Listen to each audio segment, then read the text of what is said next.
Right before the trip, I had been watching Planet Earth from the BBC, and it just reminded me of something like that you see in the movies or on TV or in a magazine, but you never actually get to experience it.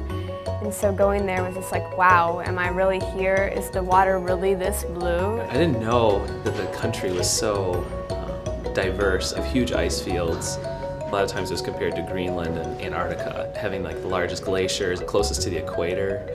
You know, and they have such a varied climate throughout the whole region.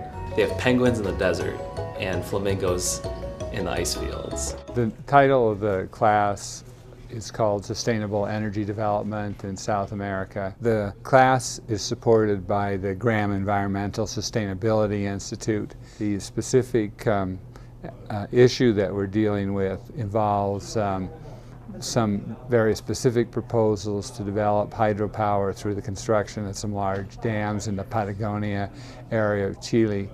And what the class is trying to do then is to understand the issues that would relate to sustainability types of questions surrounding the proposed development of these hydropower projects. Our goal was for the students to understand that issues that relate to the environment and the conflict with the economy and with social aspects are complex, and that it's very hard to get to any conclusion if you look at things from only one perspective. You know, I guess I'm just wondering if it's an outlier that's going to occur. I'm taking the class with students from a lot of other disciplines, such as engineering, studying the environment, other social sciences, and I'm studying business, so we all bring a unique perspective to different issues, because we've all had different experiences and we have different backgrounds, and that really contributes to a fuller learning experience. I am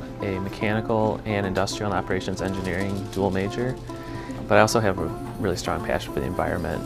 Like, I understand sort of what engineering would go on for these projects, but sort of the political climate, what sort of opposition they're facing from different groups to these hydroelectric projects has been different, something I wouldn't learn in an engineering class. Well, the main thing it does is it removes everything from sort of an abstract discussion about what the issues are and so on, so they can really have a strong touchstone to the whole issue, and they go to the places where these projects would be implemented, and they see what it's like now and try and imagine what it would be like in the future if those projects are developed. I can see from the power standpoint and the sort of the energy crisis that Chile is experiencing, that this would be very beneficial. Even though there are negative impacts, such as the size of the reservoirs that these dams will create, they are very small in comparison to other projects we've studied. I went in with a very open mind, thinking, I'm not going to take a stance. I want to learn as much as I can.